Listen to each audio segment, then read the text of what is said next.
Majestad, ¿cómo quieres que se arreglen las elecciones del próximo periodo de gobierno? Me extraña la pregunta.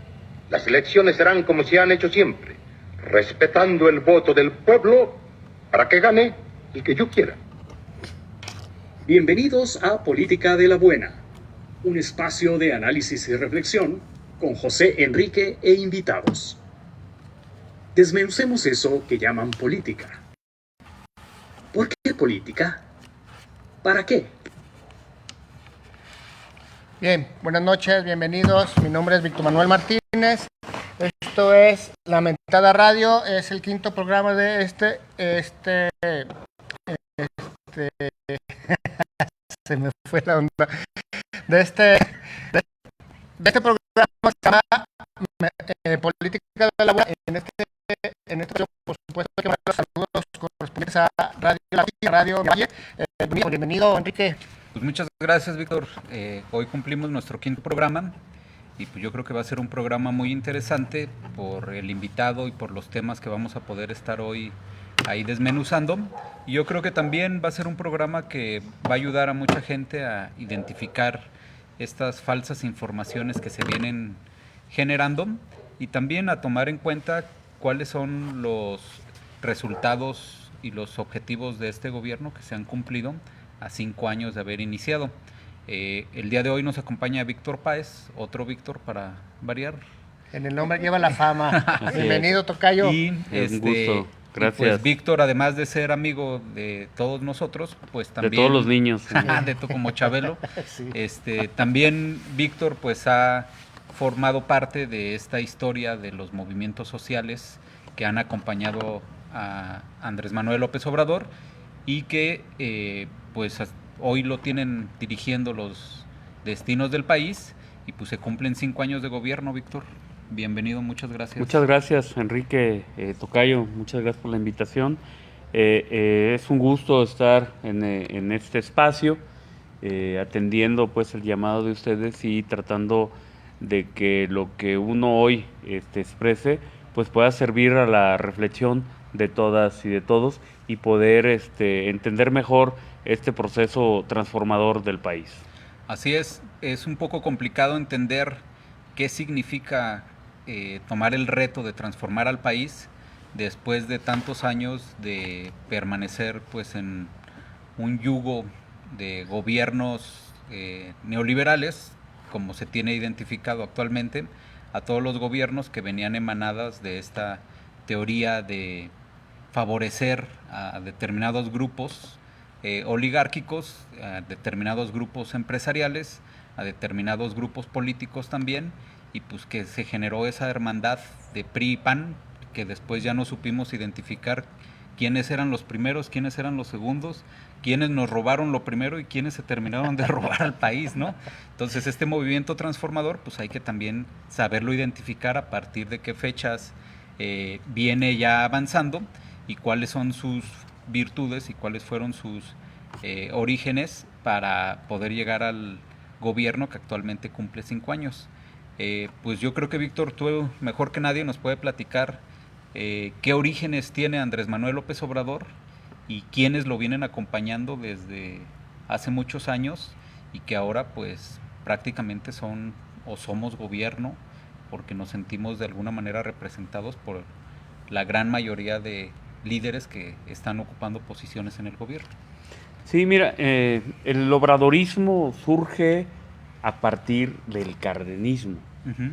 El cardenismo de los 80s, la fuerza del Frente Democrático Nacional, permite que un Andrés Manuel López Obrador, dirigente del PRI en el estado de Tabasco, se convierta a la oposición a construir un modelo de nacionalismo revolucionario, uh-huh. Y ahí es donde se encaja con Cuauhtémoc Cárdenas, Porfirio Muñoz Ledo y una serie de figuras del PRI de aquella época, pero que se incrusta todo un movimiento de izquierda que viene desde el registro en los años 70 del Partido Comunista Mexicano, después se convierte en Partido Socialista Unificado de México, después se convierte en el Partido Mexicano Socialista y que convergen Ujú. este frente priista de ruptura, que estos que rompen con el sistema en aquel entonces,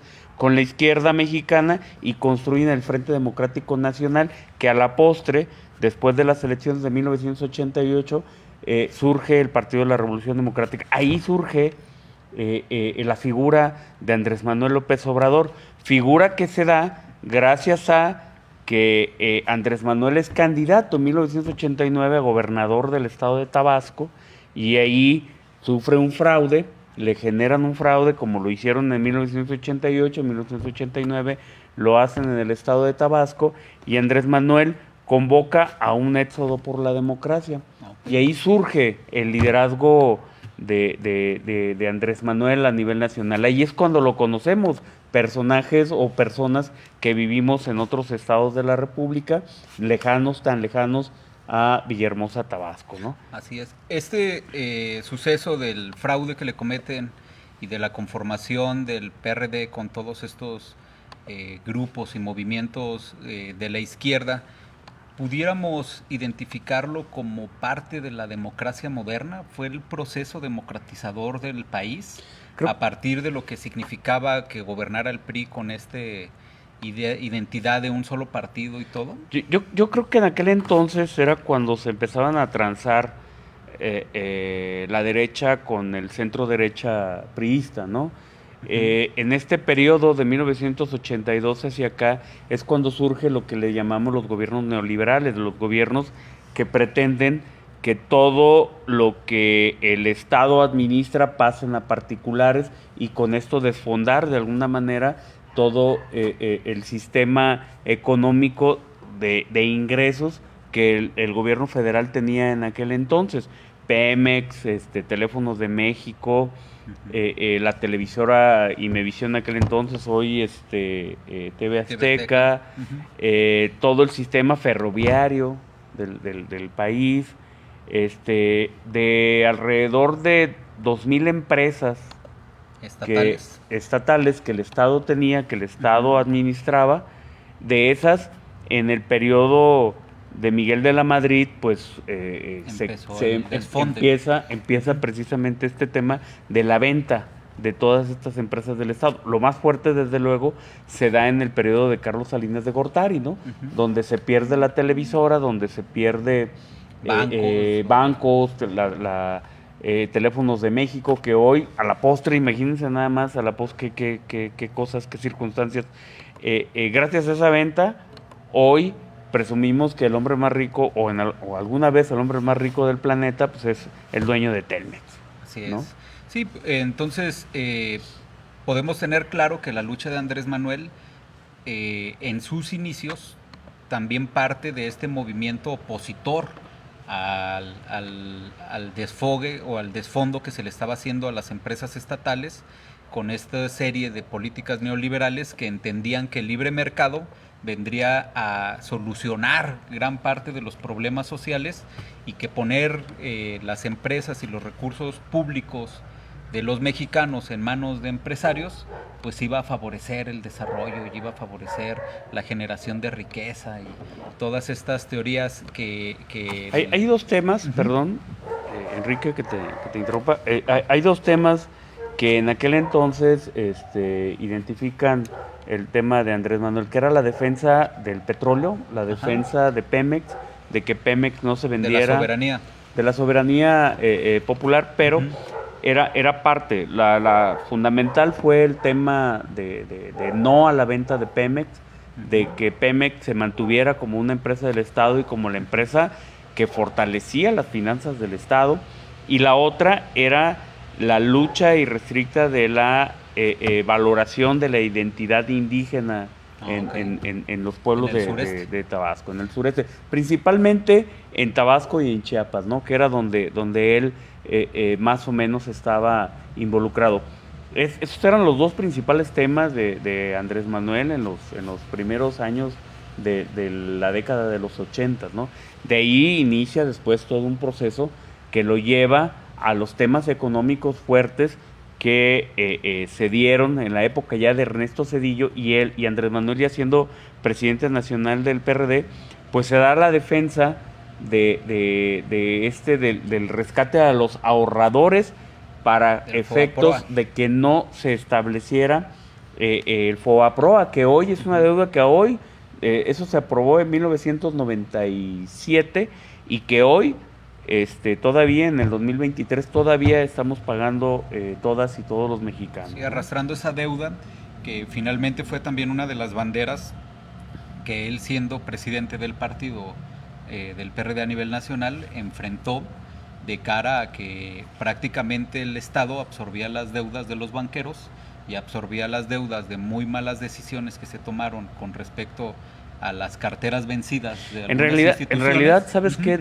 Yo no creo que hayan sido malas decisiones, o sea, fueron decisiones totalmente arbitrarias, totalmente pensadas, analizadas y desarrolladas para generar este gran fraude y Estos para quebrantos, ¿no? para que la oligarquía de la cual tú hablabas en un principio se viera beneficiaria. Así es. Fue beneficiaria de este atraco, Sí, claro. finalmente, ¿no? O sea, Entonces, dudo mucho que los banqueros no se hubieran dado cuenta de que había un déficit, de que era más el dinero que salía que el dinero que ingresaba. O sea, pues ellos todos los días suman y restan y Sí, dividen claro. y todo, como para no saber que tenían un problema financiero. Además de todo, fue un tema que arrastra desde la época de Carlos Salinas de Gortari, exactamente. que nos vende una ilusión de que México ya era primer mundo y que las finanzas mexicanas eran las mejores y todo. Exactamente. Y luego, yo no sé si lo recuerdan o no, es cuando nos quita 3 ceros a nuestra moneda. Así es Y entonces todo el mundo decimos, oye, es verdad, hoy, con un peso, compro más cosas, ¿no? Así es. Cuando la devaluación era de ese tamaño, terrible, ¿no? De 3 ceros. O sea, un peso equivalía a 1,000 pesos. A 1,000 en aquel pesos. entonces. Además Sí. de que era todo un circo, era toda una escena, era toda una obra de teatro completa, ¿no? Porque incluso en la cultura las películas se doblaban al inglés, ¿no? Con subtítulos en inglés y, o sea, era una parafernalia tan compleja que sí, mucha gente sí no la creímos, ¿no? Sí, había una confabulación entre la parte de gobierno y la parte empresarial y entre los grupos oligárquicos que de alguna manera tenían influencia de manipular al país y la información que el país recibía, pues que al final todos nos creíamos o todos terminaban por creer lo que la televisión decía y lo que los medios de comunicación de alguna manera informaban a partir de este plan maléfico Pero fue un plan internacional, Claro. también hay que decirlo. No solamente sucedió en Sí, México, sucedió en toda América. En toda América Latina se dio Sí, sucesos esta de ilusión, este tipo, ¿no? este asunto. Neoliberalismo significa recrudecer el capitalismo. Exactamente. O sea, neoliberalismo significa que al pobre hay que hacerlo más pobre y al rico más rico, y que las desigualdades sean amplias, que no haya ya un nicho de clases sociales, sino que haya solo 2 clases, ricos y pobres. Exactamente. Ese es el concepto básico o fundamental de lo que significa neoliberalismo. Podemos hablar de teorías económicas y todo, y a lo mejor mucha gente no nos va a entender, pero de forma clara es eso. Muy claro es, ¿no? A ver, tú eres pobre y tú eres rico. Más poder a los ricos y cargarles la factura a los pobres, ¿no? Así En eso consiste esta teoría de hacer creer que colocando los medios de producción en grupos oligárquicos, pues se genera la riqueza, ¿no? Y que en caso de que los pobres protestaran, pues los pobres no tenían razón porque no tenían conocimiento, no tenían experiencia, no sabían de lo que se estaba no sé si conviviendo recuerdan, en el primer mundo y todo eso. No sé si recuerdan, pero había 100 familias que acaparaban el 97% de la riqueza en México. Así es. Y solo el 3% éramos los pobres. En aquel entonces éramos alrededor de 70 millones.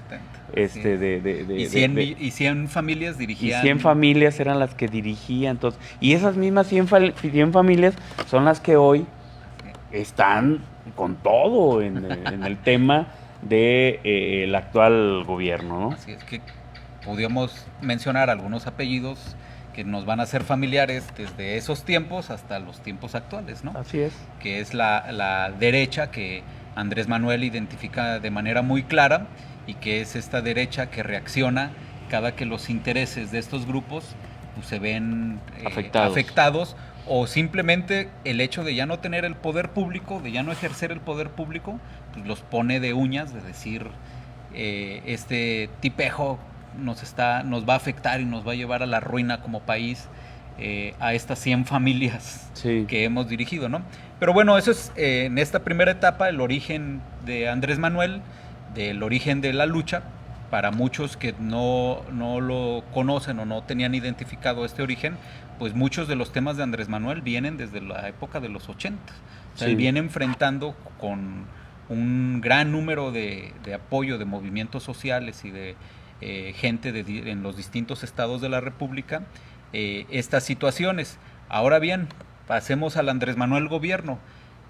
Tuvo una etapa, me parece muy significativa, cuando Andrés Manuel llega a ser jefe de gobierno y que cumple con algunas de los compromisos que él había adquirido con la población. Transforma a la Ciudad de México.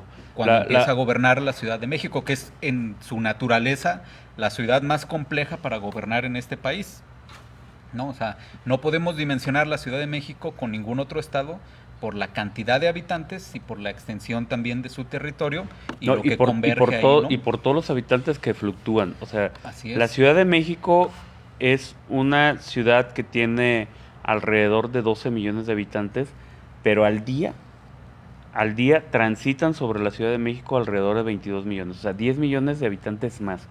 El doble casi el 100% de los habitantes de la Ciudad de México hoy transitan por la ciudad. Por eso hoy es una megalópolis. Así es. Hoy, a través de los tiempos, obviamente, pues era una metrópoli en crecimiento. Hoy es una megalópolis que confluye los estados, los municipios de los estados de México, de Hidalgo, de Tlaxcala, de Puebla, de Morelos, que están alrededor de la Ciudad de México y que tienen interacción. Así es. Entonces, estas personas que viven en estos municipios, todos los días van y todos los días regresan. Así es. Entonces, esa dinámica es lo que lo hace completamente distinto a la Ciudad de México, ¿no? O sea, por ejemplo, Guadalajara. Hoy, el área metropolitana de Guadalajara, estamos alrededor de 6 millones de habitantes. 8 millones vivimos en todo el estado de Jalisco. 6 millones estamos en Guadalajara. Y vemos la gran cantidad de conflictos que vivimos en Guadalajara. Ahora imagínense... Al doble. No. Al triple. O sea, nos vamos a los 22 18, millones. 22. Si somos 6 millones, Por 4, compáralo, casi. 22 millones. O sea, 4 es veces algo, más. es algo para políticas públicas fascinante. Y ese personaje que hoy es nuestro presidente de la República tuvo la virtud de saber desarrollar políticas públicas que pudieran ser horizontales, verticales, transversales y de todo tipo para poder generar que la Ciudad de México fuera dinámica, fuera segura, fuera todo lo que hoy tenemos, ¿no? Es este estilo de gobierno de Andrés Manuel en la Ciudad de México le permite convertirse en el alcalde número 1 del mundo, el mejor evaluado del mundo. Esto fue en el año 2003, ¿sí? Entonces, tenía una lucha frontal contra el gobierno de Vicente Fox y contra todos estos grupo pequeño que se le llama oligarquía, a los que manejan la política, la economía y todo, es un grupo pequeño y se le llama oligarquía. Así es. Ahí voy a hacer un pequeño paréntesis, sí, porque habremos de recordar que cuando Vicente Fox llega a la presidencia de la República en el año 2000, con el primer periodo de alternancia donde el PRI dejaba de gobernar y llegaba al PAN, al mismo tiempo Andrés Manuel López Obrador asumía el gobierno de la Ciudad de México en el propio año 2000. Entonces, Andrés Manuel y Vicente Fox de alguna manera iniciaron sus periodos de gobierno casi al mismo tiempo y fueron, pues de alguna manera, los estilos de gobierno los que identificaron a Andrés Manuel y el estilo de El gobierno, contraste. el contraste de lo que fue Vicente Fox y el fracaso de los gobiernos panistas, ¿no? Mientras uno era reconocido, el otro era abucheado y era repudiado en la mayor parte del país porque no cumplió ni siquiera una cuarta parte de los compromisos que asumieron en la oportunidad de que el pueblo votara por ellos para que Fíjate, llegaran. la primer gran diferencia, desde el primer día de gobierno de ambos, Vicente Fox llega a la presidencia de la República el 1 de diciembre del año 2000 Ujú. y Andrés Manuel el 5 de diciembre del mismo año 2000. O sea, fueron 4 días entre uno y otro. Pero la primera gran diferencia o el primer contraste surge en un gobierno federal totalmente machista. Ujú. El 90% de los integrantes del gabinete de Vicente Fox eran hombres y solo el 10% eran mujeres. Y llega Andrés Manuel el 5 de diciembre y el 50% del gabinete son hombres y el otro 50% son mujeres. O sea, Ese fue el primer contraste. Cuando no había nada de que la igualdad del discurso de 50-50 igualdad, y todo ni- esto, no, sí había ya. Ujú. Ya había una gran lucha. Se venía construyendo, ¿no? Venía una gran lucha Ujú. que Sobre todo en la establecía, ciudad, ¿no? sobre todo en la Ciudad de México, Ciudad de que es México, donde, exacto. donde De se donde parten se inician buena estas. parte de los movimientos que tienen estas características de ser vanguardistas o innovadores sociales para favorecer derechos de grupos que vienen siendo vulnerados, ¿no? En el caso Así, de las así mujeres. es, así es. Y bueno, en este tema de equidad de los géneros, todavía no se hablaba de la igualdad, en aquel entonces era un tema de equidad. Se da este contraste, ¿no? Y se inicia un proceso de respaldo social a los más pobres en la Ciudad de México, mientras que en el gobierno de Vicente Fox se da estímulos fiscales a las empresas que en su momento tenían un adeudo Ujú. al SAT o a Hacienda, que venían arrastrando desde Ernesto Zedillo Ujú. y que Vicente Fox, sus primeras acciones de gobierno fueron: Limpiar. no me debes, construyamos, iniciemos un proceso. No, pues todo el empresariado Borrón y cuenta nacional, nueva, ¿no? todo el empresariado nacional feliz de la vida. ¿Por qué? Porque pues no pagaron impuestos durante Así muchísimos tiempos, y durante el periodo de Vicente Fox siempre hubo estímulos fiscales. O sea, para los empresarios eran estímulos fiscales Así es. y para el pueblo era gasto social, ¿no? Así es. Y en este caso, Andrés Manuel pues venía impulsando ya las primeras acciones de los compromisos que hizo con la gente de generar estos apoyos a los adultos de la tercera edad, de generar estos apoyos para los más grupos más vulnerables, y que al mismo tiempo nos demostraba que las finanzas públicas podrían ser llevados con números favorables a partir de austeridad, ¿no? Que es un tema que en general a los gobiernos, tanto priistas como panistas, pues no les agrada, porque de alguna manera ellos identifican el gobierno y el servicio público como una oportunidad de la opulencia y una oportunidad de que el poder se vea y se demuestre y se ejerza a partir de estas políticas que visten y calzan a los hombres de la derecha, ¿no? Entonces, Sí. el tema de la austeridad llegaba, retumbaba en todo el país, porque el gobierno de la Ciudad de México, a partir de una cantidad muy importante de ahorros en recursos públicos, pues generaba todos estos apoyos a los adultos mayores y demostraba a nivel nacional que sí es posible apoyar a los más vulnerables manteniendo finanzas sanas y manteniendo un ejercicio de gobierno eficiente. Había una deuda con muchísima gente en la Ciudad de México en aquel entonces, que era la reconstrucción de la ciudad por el sismo de 1985. Ujú. O sea, estamos hablando de 15 años, 16 años después, es cuando inicia la reconstrucción de la Ciudad de México.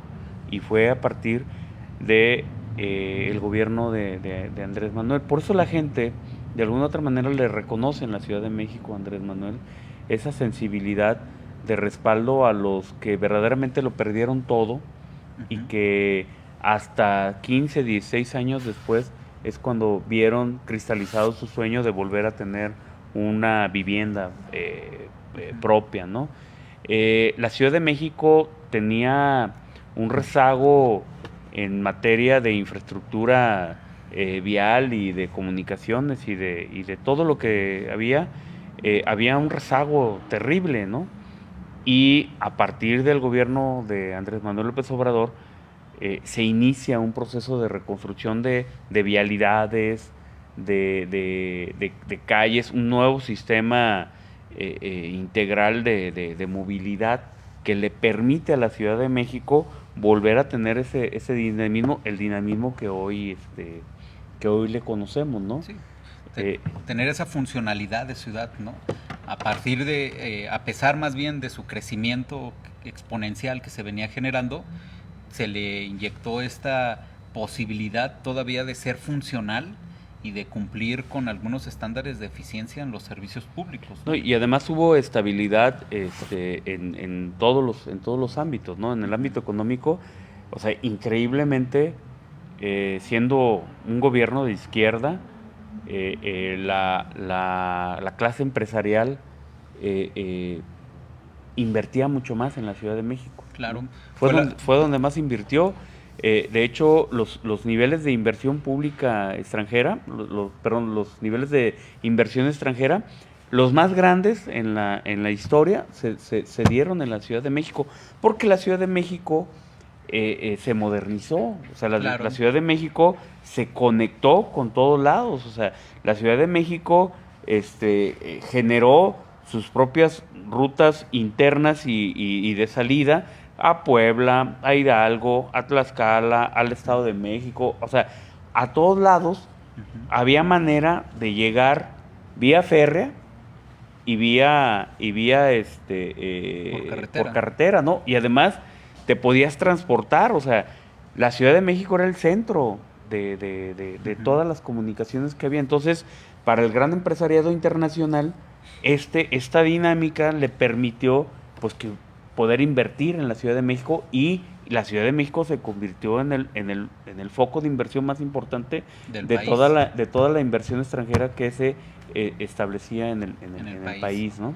Pues bueno, terminamos esta etapa del gobierno de la Ciudad de México, lo que le permite a Andrés Manuel prácticamente en pleno ejercicio de gobierno, pues ser considerado el candidato más fuerte. Fíjate que todo esto lo logró en 4 años. Así es. ¿Por qué en 4 años? Porque precisamente en su afán de Andrés Manuel, o el gobierno de López Obrador en la Ciudad de México en aquel entonces, en su afán de comunicar a todos, se construyó una vía, un acceso a un hospital.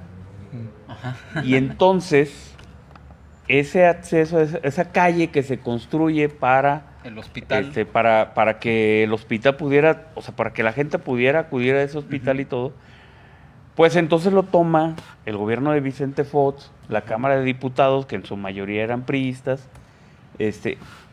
y panistas. Entre los dos conformaban las 2/3 partes de la Cámara.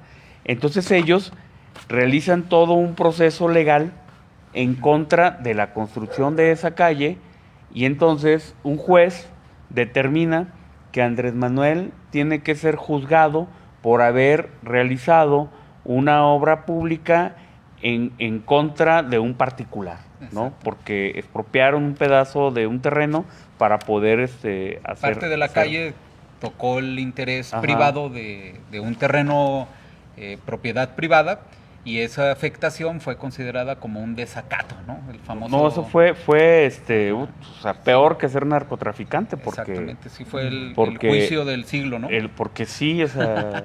Entonces la Procuraduría General de la República, hoy Fiscalía Federal de la República, determina ejercer acción penal en contra del jefe de gobierno, Andrés Manuel López Obrador en aquel entonces, y le solicita a la Cámara de Diputados desaforarlo para que que pudiera ser procesado judicialmente, ¿no? Y se inicia un proceso legal, y esto lo convierte en víctima, Claro. ¿no? Lo convierte en una víctima, lo hace Y lo coloca en la vitrina nacional, ¿no? Nuevamente, o sea, ya estaba, pero lo pone como verdaderamente el opositor a un régimen que no había cambiado, que había cambiado de partido, pero que seguía manteniendo las mismas prácticas, los mismos vicios, la misma corrupción. Y los grupos de interés participaban tan activamente como venían participando. Eran los mismos. Eso se le llama gatopardismo. O sea, hay que cambiar para que todo siga igual. Exactamente. ¿No? Simulamos un cambio y finalmente los que mandaban y tomaban las decisiones y repartían el dinero público seguían siendo los mismos, ¿no? Y creo yo que ahí inicia verdaderamente en esta etapa de defensa de López Obrador por el tema del desafuero, inicia verdaderamente el obradorismo o López Obradorismo nacional. Nacional, exactamente. Ahí es donde inicia y ahí es donde él rebasa a personajes como Cuauhtémoc Cárdenas, ¿no? En aquel entonces, 3 veces candidato presidencial y que todavía ejercía una fuerza muy profunda en la izquierda mexicana. Lo rebasa, lo convierte gracias a ese movimiento, gracias a esa defensa, gracias a que el pueblo de México, o sea, por primera vez en la historia, más de 1 millón de personas, 1,5 millones de personas, participaron en una manifestación pública en defensa de una persona. O sea, más de 1,5 millones. Eso provoca que en la Cámara de Diputados, pues de alguna otra manera sí reculen pudiera ser que, o sea, aún así lo desaforaron. Así es. Pero quien ya no ejerció la acción penal fue la Procuraduría General de la República. Ante ese movimiento social. Gracias a ese movimiento. Activado, ¿no? Eso fue en el 2004, ¿no? Entonces, lo desafueran y ingresa como nuevo jefe de gobierno, hoy subsecretario de Gobernación, Alejandro Encinas, como jefe de gobierno de la Ciudad de México, ¿no? En un interinato de 2 años. Allí se viene el proceso de la candidatura, la primera candidatura de Andrés Manuel López Obrador, que se da en el 2005-2006, el fraude que se establece, o sea, totalmente documentado, contra Andrés Manuel, inicia el proceso largo para convencer a la ciudadanía mexicana, a todas y a todos los mexicanos, que quienes ejercían el poder en ese entonces pues estaban haciendo todo por mantener los privilegios y hacerse millonarios, ¿no? O sea, fue la primera vez que estos grupos de interés, estos grupos oligárquicos que se escudaban en las banderas del PRI y el PAN, de alguna manera sintieron que había alguien que sí podía llegar y podía de alguna manera no solo a ganarles la elección, sino ganarles también el apoyo social, el respaldo del pueblo, para que se empezaran o se diera inicio al país en un modelo transformador, que era la promesa finalmente de Vicente Fox, ¿no? O sea, ese es parte de las deudas que arrastra el país desde los gobiernos panistas, porque el país de alguna manera había votado a favor de la alternancia con la intención de generar un modelo transformador o una nueva etapa transformadora que diera al traste a toda esta lastre de gobiernos priistas que de alguna manera se habían equivocado, se habían excedido o habían abusado del poder, y que la gente demandaba que el país cambiara, que el país mejorara, lo cual Vicente Fox cerró las puertas. Allí en ese proceso surge precisamente el Proyecto Alternativo de Nación. El Proyecto Alternativo de Nación es lo que hoy conocemos como la Cuarta Transformación. Es un proyecto que se va depurando en función de cada año, cada etapa en el trienio, sexenio y todo. Andrés Manuel lo ha ido adecuando a las necesidades y actualizando, pues, ¿no?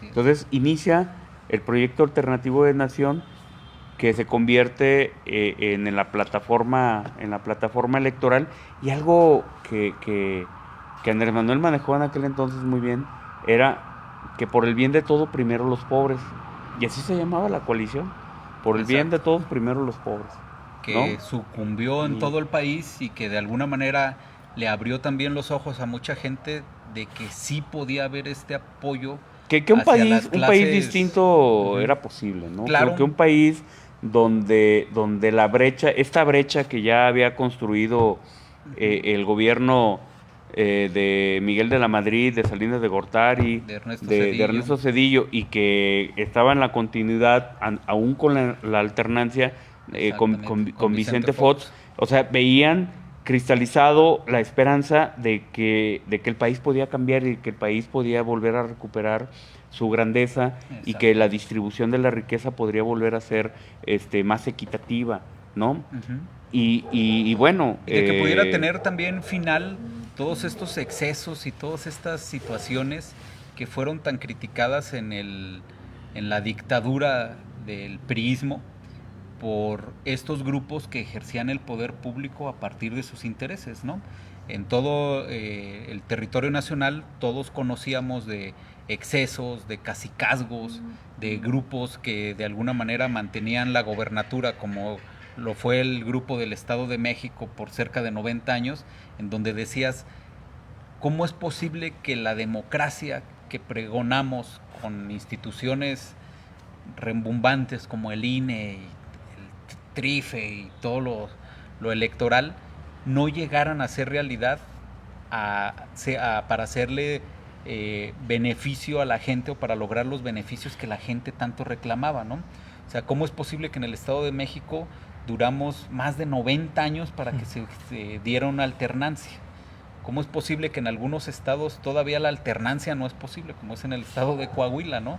O sea, todas estas situaciones, todos los mexicanos nos cuestionábamos de que por qué no podíamos tener un país con diferentes características, ¿no? Un país más sensible a estas necesidades y que de alguna manera todos esperábamos que la alternancia favoreciera esto, ¿no? Y esta mala atención o esta insensibilidad por parte de los gobiernos priistas a partir de Vicente Fox, pues le abría a Andrés Manuel también la oportunidad de comunicar una posible llegada con otro grupo, con otras ideas y con un respaldo popular impresionante. Oye, ¿no? Tocayo, qué buena clase le diste aquí Nada, a eso Enrique, no, está ¿qué con pasa? todo, ¿eh? Bueno, Ese es mi líder. Somos Vamos leyendo algunos comentarios, ¿les parece? Sí, claro. Y también damos también un cerrojo para platicar sobre los resultados de estos 5 años de gobierno, ¿no? Porque este tema que Víctor nos viene comentando, pues es todo Es larguísimo, ¿no? Es este larguísimo. tema histórico de la llegada de Andrés Forma Manuel. parte del para por qué, entender, ¿no? Para forma entender. parte del por qué las acciones Que ha emprendido. acciones de gobierno que ha emprendido. Bien, empezamos con Gaby Guerrero, dice saludos. Luego viene Manolo Gaza, dice que le gustaría mencionar que no sos partidario de ningún grupo. Sin embargo, debemos de tener memoria y dejar de hablar de percepciones. Hoy en día es importante recordar, hoy en día de hoy no hay cómo calcular la deuda de la Ciudad de México que se dejó por la Constitución, tanto del segundo, la construcción tanto del segundo piso y un par de obras más. Los datos se encuentran bloqueados y no es posible revisar las cuentas que se generaron. José Luis Martínez dice saludos, interesante programa. Uno de los mejores logros y que sin duda en ningún lado se menciona que todas las obras mal llamadas faraónicas han sido sin endeudar al país y con el dinero de su propio presupuesto. Manolo Gaza dice que por qué dice que fue fraude. Esa parte me gustaría preguntarla. Aparente repetir discursos con un sustento muy endebles. José Luis Martínez dice, un ejemplo es el sexenio anterior, la presidencia de la República tenía un presupuesto de 3.600 millones de pesos y este año se ejercen menos de 600 millones de pesos. Gaza dice, hablar de no endeudar me deja una pregunta más trascendente. ¿De dónde salió todo el presupuesto? Si quieres, porque luego nos vamos a ver. Primero, fue un fraude en el 2006 y está documentado completamente. La institución que debió haber abierto todas las casillas se llama Tribunal Electoral y ese Tribunal Electoral solo dio un 10% y en ese 10% la ventaja que tenía Felipe Calderón se redujo y ya no abrieron más casillas porque definitivamente Felipe Calderón hubiera perdido la presidencia y está ahí documentado, por supuesto que está documentado. Segundo, no es verdad que Andrés Manuel endeudó a la Ciudad de México para construir el segundo piso. El segundo piso de la Ciudad de México se financió con dinero federal y dinero del propio gobierno de la Ciudad de México para tal efecto.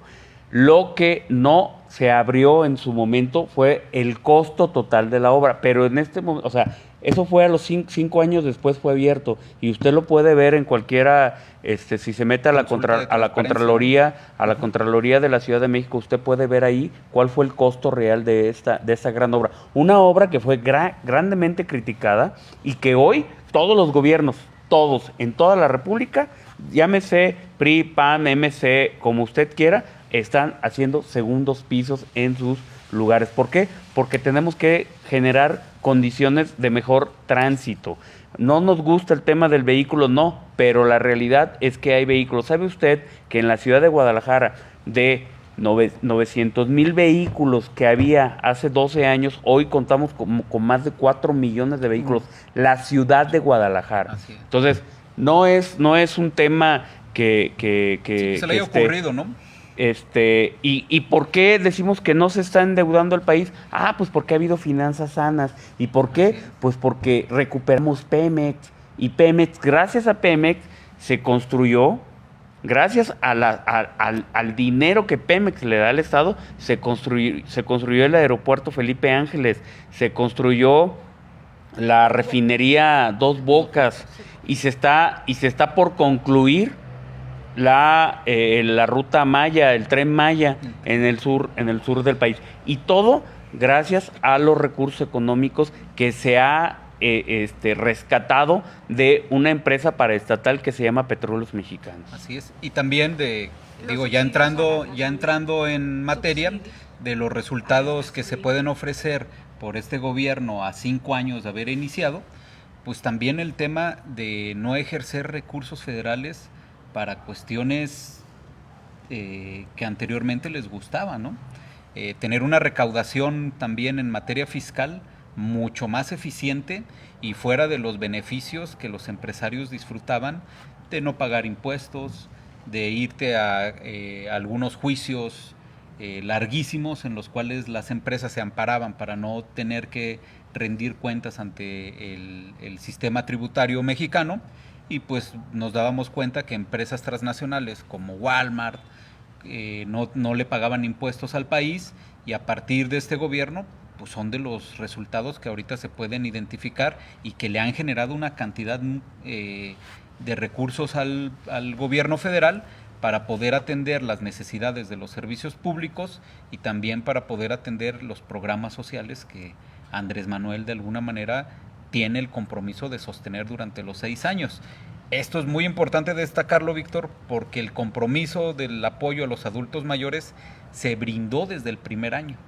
O sea, Andrés Manuel traía un compromiso desde el primer fuerte. día. Desde el primer día ya existía el compromiso de que el programa de adultos mayores fuera implementado. Se inició un proceso para que se hiciera un padrón de todo, en aquel entonces de todos los mayores de 68.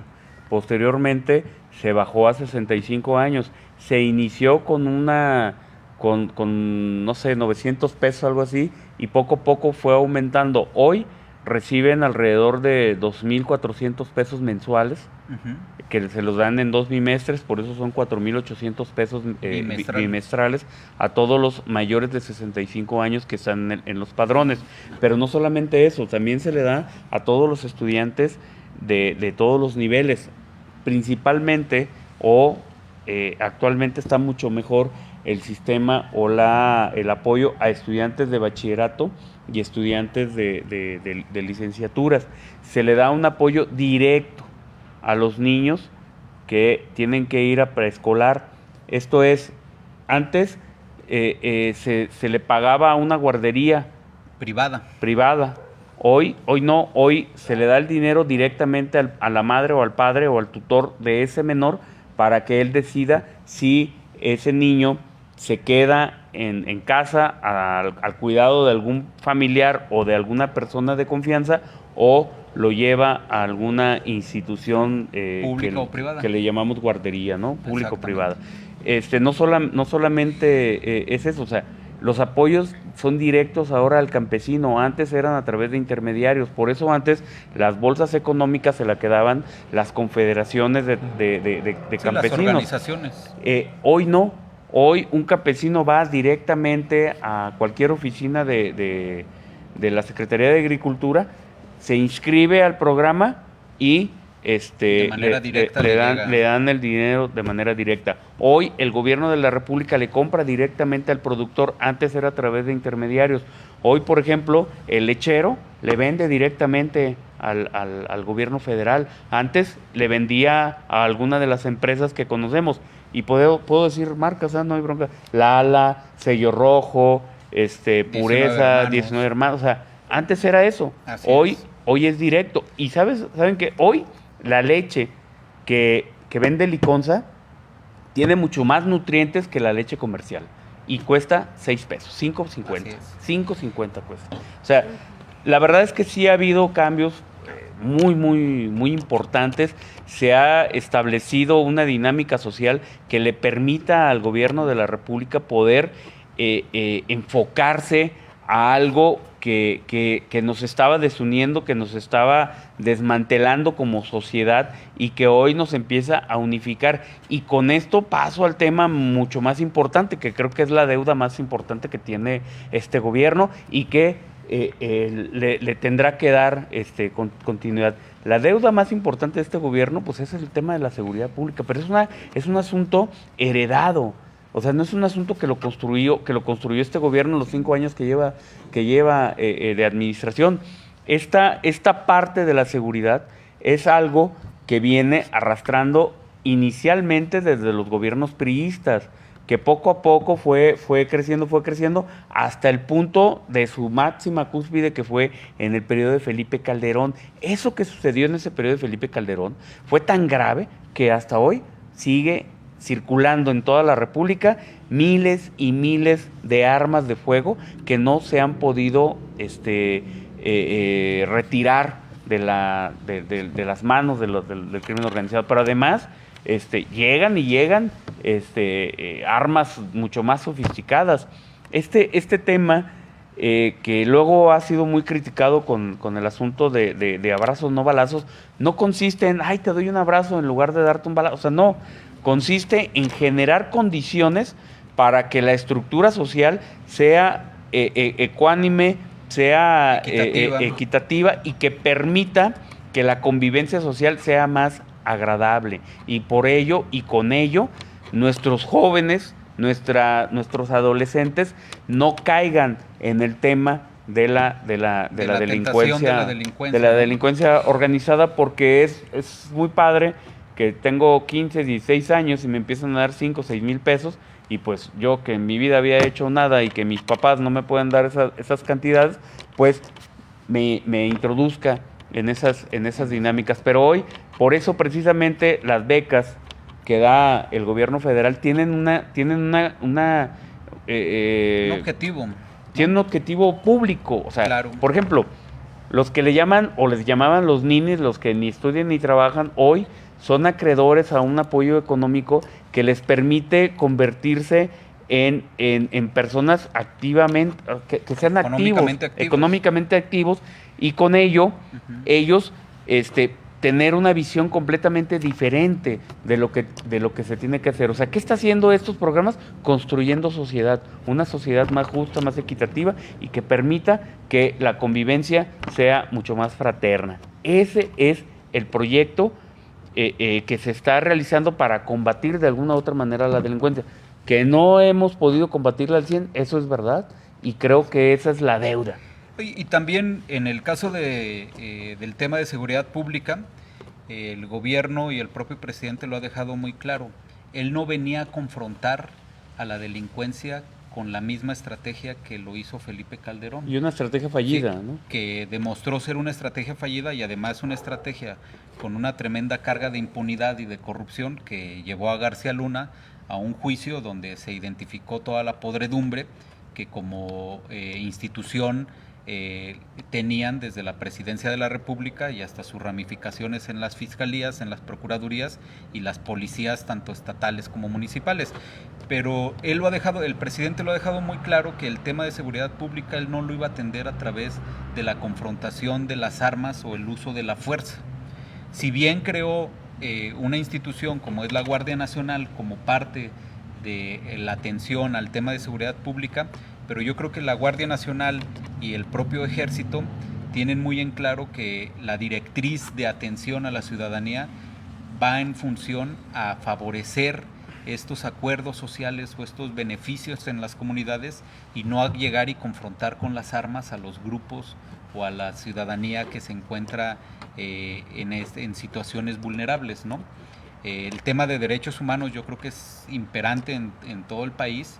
Por ningún otro periodo de gobierno yo creo que teníamos tan claro que los derechos humanos de alguna manera van por delante en cualquier acción de las policías o de las policías, y que también hay que dejarlo en claro que algunos estados pues se han hecho un poquito desatendidos en cuestión de acompañar y de arropar estas políticas en materia de seguridad que se vienen impulsando, ¿no? La oposición ha jugado un papel de salir y decir tontería y media y argumentos que ni siquiera son totalmente reales, de decir hasta de demandar a la Suprema Corte la anulación de la Guardia Nacional, ¿no? Entonces, todas estas acciones de seguridad pública yo creo que todavía... Bueno, yo creo que está en su papel, ¿no? La Exacto. oposición está en su papel de tener que hacer lo que tenga que hacer para efectos de poner zancadillas, de poner piedras en el camino y todo. Esa parte a mí no me sorprende. Creo que lo han hecho mal. Ese es el tema, ¿no? Que no lo han hecho adecuadamente, y desgraciadamente hay poderes de la Unión, como es el Poder Judicial, que se presta a algunas acciones que imposibilitan o tratan de imposibilitar al gobierno federal para ejercer acciones, ¿no? No solamente es el tema de la Guardia Nacional, o sea, el asunto de la energía eléctrica o del litio, o de muchas cosas que el gobierno ha tratado de mantenerlos como parte garante de la soberanía, y que la oposición ha tratado de que se quede libre al mercado, ¿no? Exacto, y que pueda venir Tesla, y que pueda venir quien quiera y se lleve todo el litio, y se lleve todo el oro, y se lleve toda la plata y el cobre, y todo lo que puedan llevarse, como todo lo que se llevaron en el pasado y que hoy ya no pueden, ¿no? Así es. O sea, ahora, nos quedan 5 minutos, Víctor. Sí. Un tema que también no podemos dejar de lado. ¿Cuáles son las pifias, cuáles son los errores y cuáles son los temas que se deben de seguir poniendo atención para ofrecer y garantizar que lo que se comprometió el presidente en este último año se puedan alcanzar, y la continuidad del proyecto alternativo de nación, como tú lo señalas, que ahora se convierte en la cuarta transformación del país, pues pueda ofrecer estos beneficios que todos los mexicanos esperan? O sea, en esta evaluación, ¿qué podemos identificar como las principales pifias o las situaciones que hay que tener los focos encendidos? Más que pifias son puntos de oportunidad. Debemos de desarrollar, y creo que el gobierno federal, antes de que concluya su sexenio, Andrés Manuel lo va a resolver, es el tema de instalar completamente el IMSS-INSABI, ¿no? Que no se ha terminado de procesar, porque hay gobiernos como el gobierno del estado de Jalisco que no quiere, o sea, y en ese afán de federalista y de la libre soberanía de los estados, de poder manejar sus propios recursos, ¿no? Entonces ellos han planteado pues estos temas, ¿no? Y que en el tema de la salud pública también estos intereses de los grupos farmacéuticos y de los grupos que se encargan de la proveeduría de medicamentos a nivel nacional, pues es un tema que resultó exageradamente delicado, y con tremendos monopolios identificados y con tremendos grupos también de resistencia pero mira, a la transformación propia, ¿no? Es más lo que grupos periodísticos como Imagen, como Reforma, como en algunos casos Televisa, no siempre, pero la mayoría de sus reporteros, El Heraldo, varios medios de comunicación nacionales se involucran en un asunto menor y lo hacen una bomba. Claro. O sea, digo, por supuesto que con la salud del pueblo no se debe de jugar. Ni de lucrar. mucho menos de lucrar, ¿no? O sea, el gobierno federal paró el tema de las farmacéuticas nacionales. ¿Por qué? Porque las farmacéuticas nacionales no estaban cumpliendo con lo pactado, con lo tratado. Quisieron vendérselo todavía más caro al gobierno federal, y entonces el gobierno federal dice, si no me lo vendes tú, voy a buscar al extranjero, ¿no? Y compró en Francia, y compró en Cuba, y compró en Rusia, y compró en Estados Unidos, y compró en todos lados. ¿Para qué? Pues para que pudiese solventar este asunto de la distribución, ¿no? De los medicamentos. Del desabasto de medicamentos. Creo que en el tema de la distribución es ahí otro punto, porque no hay desabasto. O sea, hay el medicamento suficiente. El problema es la distribución, que hay mecanismos que fallan en las clínicas, hay mecanismos que fallan en el sector salud que tienen que perfeccionarse, ¿no? Así es. Entonces, yo sí creo que vamos a estar mucho mejor en el sistema de salud terminando la administración, porque también hay otro dato que nadie lo comenta, nadie de estos grupos periodísticos que mencioné, que es que este gobierno, con finanzas propias, sin endeudarse, sin nada, ha terminado de construir cientos de hospitales en todo el país. Hospitales, ¿no?, que estaban abandonados. Hospitales que tenían infraestructura negra, que se había dejado por temas sobre todo muchas clínicas comunitarias. Exactamente. Porque hay comunidades que no tienen absolutamente nada, o sea, no tienen manera, y estas clínicas pues las dejaron ahí abandonadas, ¿no? Entonces hoy el gobierno federal las reconstruye, y lo que hace falta ahora es la solidaridad de los médicos para que puedan acudir y atender, ¿no?, estar en el espacio que le corresponde, ¿no? Comunitario, que le corresponde, ¿no? Pues Víctor, Víctor. yo creo que es un tema interesante. Una hora no nos alcanzó, ¿no?, para desmenuzar la gran cantidad de temas y profundizar en algunos temas que son muy sensibles por la información que se ha generado, por las falsas alarmas que se han generado también por estos grupos de interés y esta manipulación de opiniones que se viene haciendo desde la oposición y desde los grupos que tienen resistencia a estos cambios. Yo creo que nos faltarían cuando menos otros 3 programas para sí, desarrollarlos bien. Creo que el ejercicio de hoy es interesante. Víctor nos hizo un planteamiento muy profundo sobre los orígenes del obradorismo y el respaldo a estas políticas que viene implementando ahora, que es gobierno, y que no fueron ocurrencias de situaciones que él pensó media hora antes de entrar a la presidencia, sino que venía desarrollando desde hace muchos años y apoyado por un gran movimiento nacional. Eso también es muy destacado, porque desde las Baja Californias hasta las penínsulas del sureste del país, el obradorismo ha tenido el respaldo popular, ¿no? Yo creo que de acuerdo con la información que hoy presentamos, les puede quedar un poquito más entendido de dónde son los orígenes de las políticas de Andrés Manuel. Tenemos que seguir conociendo y escuchando esta información que nos presentan todos los días en las mañaneras, y pues traerla a estas mesas, ¿no?, que nos sirva de análisis. Es un ejercicio muy ciudadano, muy sano, y que no intentamos de alguna manera darle ningún sesgo, sino presentar la información para que los que nos escuchan y los que de alguna manera van a reproducir el video pues puedan tener esta información a su alcance. ¿Alguna opinión, Víctor? Muchas gracias. No, muchas gracias. Estamos a sus órdenes cuando gustes poder seguir conversando de este tipo de temas. Son muy candentes, la verdad. Que hay división de opiniones y hay que respetarlas todas. Claro. O sea, yo soy de los que cree que todos tenemos el derecho de decir lo que pensamos, y que los que no pensamos igual respetemos esa parte, pero que también respeten la posición de los que pensamos de la manera en la que pensamos, distinta, ¿no? Sí, claro, hay que saber escuchar, ¿no? Y hay que saber opinar.